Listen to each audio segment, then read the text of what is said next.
Offences against persons. Non-fatal offences. Common assault. Section 235 Penal Code Act. It's an offence provided for under Section 235 of the Penal Code Act Cap 120. A person is guilty of an offence if he or she unlawfully assaults another. According to the case of Fagan v. MPC, 1969, 1.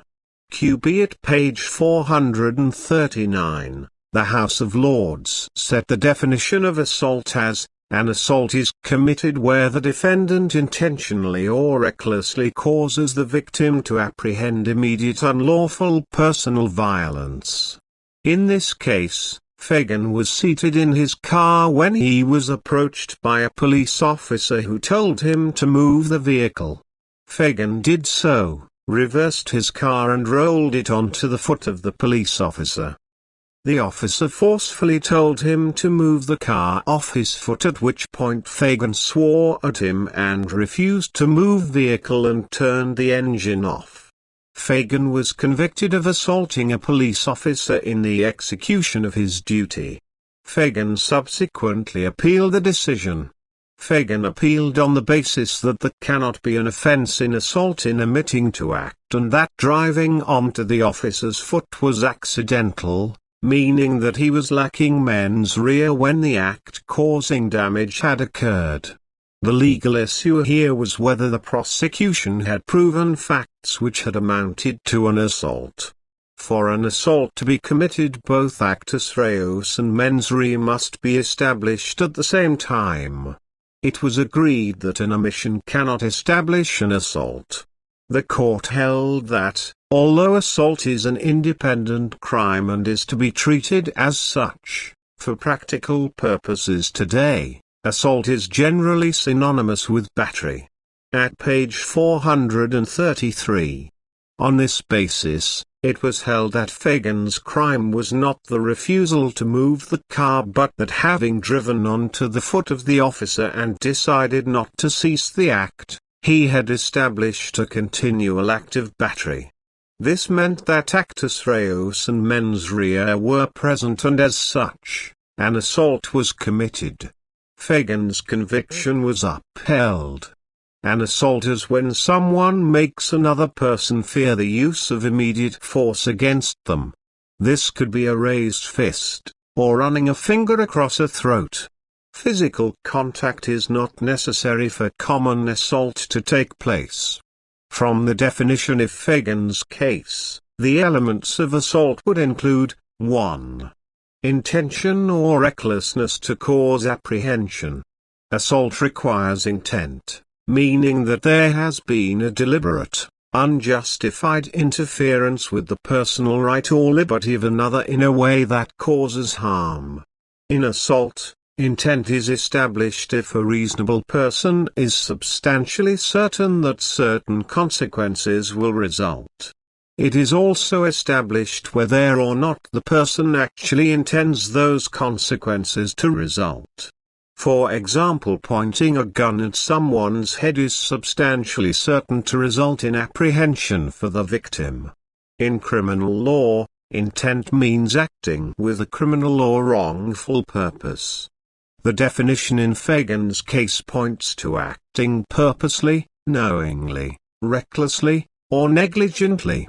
Acting negligently means to grossly deviate from the standards of normal conduct. Some criminal assault statutes recognize only purposely, knowingly, and recklessly as the level of intent required to establish that an offense occurred. In Logden v. DPP, 1976, the defendant, as a joke, pointed a gun at the victim who was terrified until she was told that it was in fact a replica. The court held that the victim had apprehended immediate physical violence, and the defendant had been at least reckless as to whether this would occur. 2.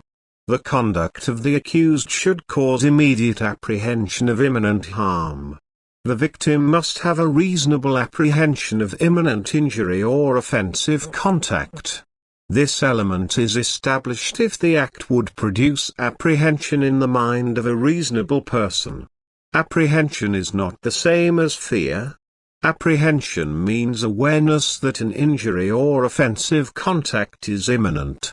Moreover, if a victim is unaware of the threat of harm, no assault has occurred. An assailant who points a gun at a sleeping person has not committed an assault.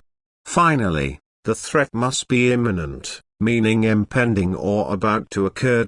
Threatening to kill someone at a later date would not constitute an assault.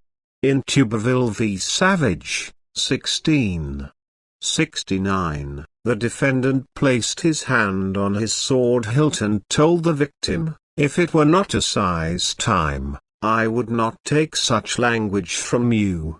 This was held not to be an assault.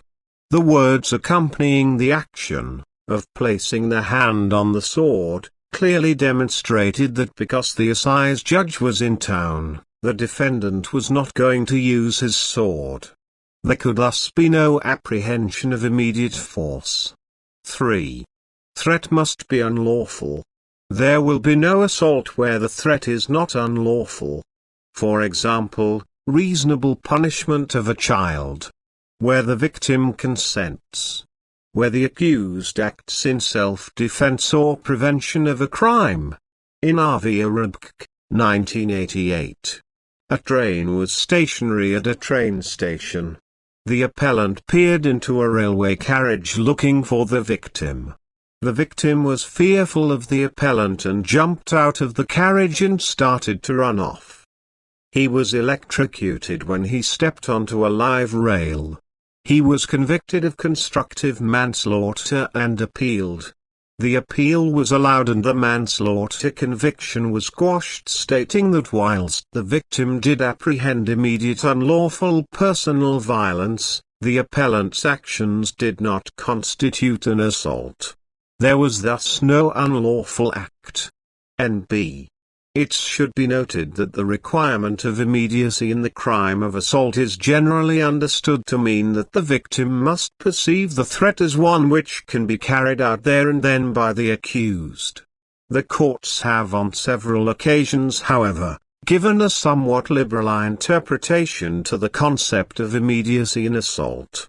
What is clear is that words will not constitute an assault if they are phrased in such a way that negatives any threat that the defendant is making. Therefore, no words or singing is equivalent to an assault. It is often cited as authority for the proposition that words alone, unaccompanied by physical gestures, cannot amount to an assault. C.R.V. Mead and Belt, 1823, the defendants surrounded the victim's house singing threatening and menacing songs. It was held that no assault was committed.